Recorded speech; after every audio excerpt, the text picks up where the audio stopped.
This is the American church that owns more wealth than Google.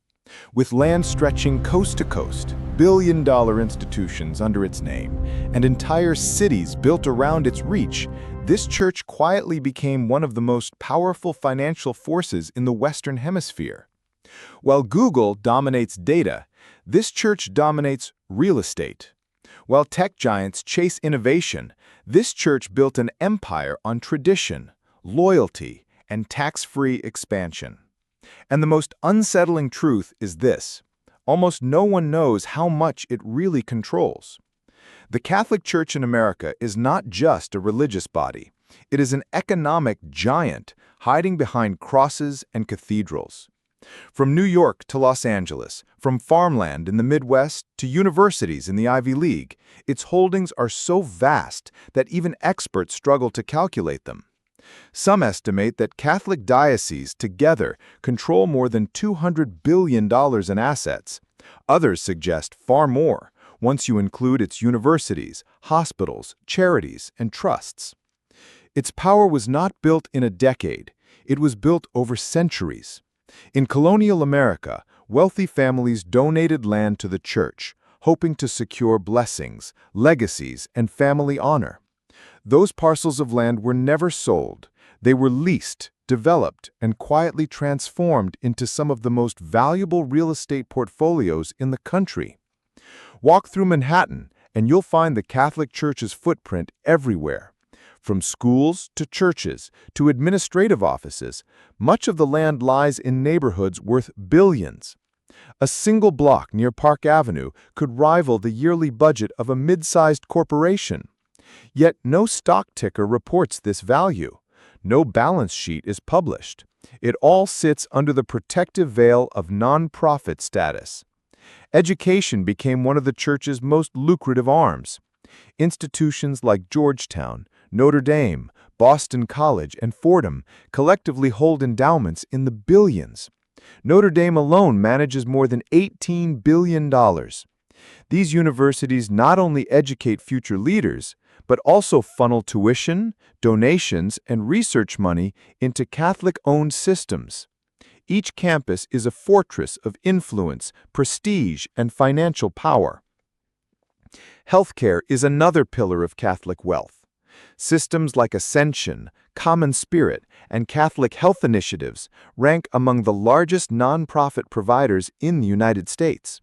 Together, they control hospitals, insurance networks, and clinics worth tens of billions of dollars. They employ hundreds of thousands of staff and treat millions of patients each year. Their revenue rivals Fortune 500 companies, yet they pay no corporate taxes. Charity adds yet another layer. Catholic Charities USA alone operates on a budget of more than $4 billion annually, making it one of the largest charitable networks in the country. Food banks, housing, refugee aid, and disaster relief all flow under its banner. While these programs undeniably help millions, they also create loyalty, attract government partnerships, and expand the church's influence into politics and policy. The structure of Catholic wealth is as complex as it is powerful. Each parish is legally independent. Each diocese manages its own finances. Religious orders like the Jesuits or Franciscans hold their own accounts. Assets are often registered under trusts, making it nearly impossible for outsiders to trace them. This fragmentation allows the church to protect its fortune. When lawsuits arise, dioceses can declare bankruptcy, while the larger institution remains unshaken. This is why no one knows the true number. Is it 200 billion? 300 billion? Half a trillion? What is certain is that the Catholic Church in America is one of the wealthiest, most enduring institutions in the nation's history. Unlike corporations that rise and fall, the Church measures time not in quarters, but in centuries. It does not chase investors. It does not fear recessions. It builds slowly, layer upon layer, and each generation of believers sustains its empire through donations, tuition, hospital fees, and loyal service. And at the heart of it all is a paradox. To the public, it presents itself as humble, charitable, and spiritual. But behind the curtain of stained glass lies a machine of wealth and influence that rivals the largest corporations in the world. A machine that owns more land than Google, commands more money than many governments, and yet remains nearly invisible in plain sight. The Catholic Church's dominance is not built on visibility, but on permanence. A tech company like Google can be measured by quarterly earnings and stock prices. But the Church, its power is etched into the very ground of America. Cathedrals rise in city centers, hospitals cover skylines, and universities sprawl across campuses worth billions. The Basilica of the National Shrine in Washington, D.C., stands as one of the largest churches in the world, built entirely through donations. In Boston, sprawling Catholic hospitals and schools occupy prime land. In Los Angeles, the Cathedral of Our Lady of the Angels sits on real estate worth hundreds of millions of dollars. These landmarks are more than symbols of faith. They are assets that appreciate year after year, strengthening the Church's balance sheet without ever appearing in public reports. Education alone demonstrates the scale. Georgetown University's endowment exceeds $2 billion. Notre Dame surpasses $18 billion. Boston College, Villanova, Loyola, Fordham, each adds hundreds of millions more. Collectively, Catholic higher education rivals the Ivy League in both wealth and influence. Students graduate not only with degrees, but also as part of a network that extends into politics, business, and law. Catholic healthcare is even larger. Systems like Ascension Health operate hundreds of hospitals, with tens of billions in revenue flowing annually. Common Spirit Health employs more than 150,000 people. Together, Catholic health networks are among the largest employers in the nation. They negotiate with insurance companies, partner with government programs, and shape healthcare policy at the national level. Yet their nonprofit status shields them from the taxes any corporation of equal size would face. Charities expand the influence further. With $4 billion in annual operations, Catholic Charities USA reaches into nearly every American community.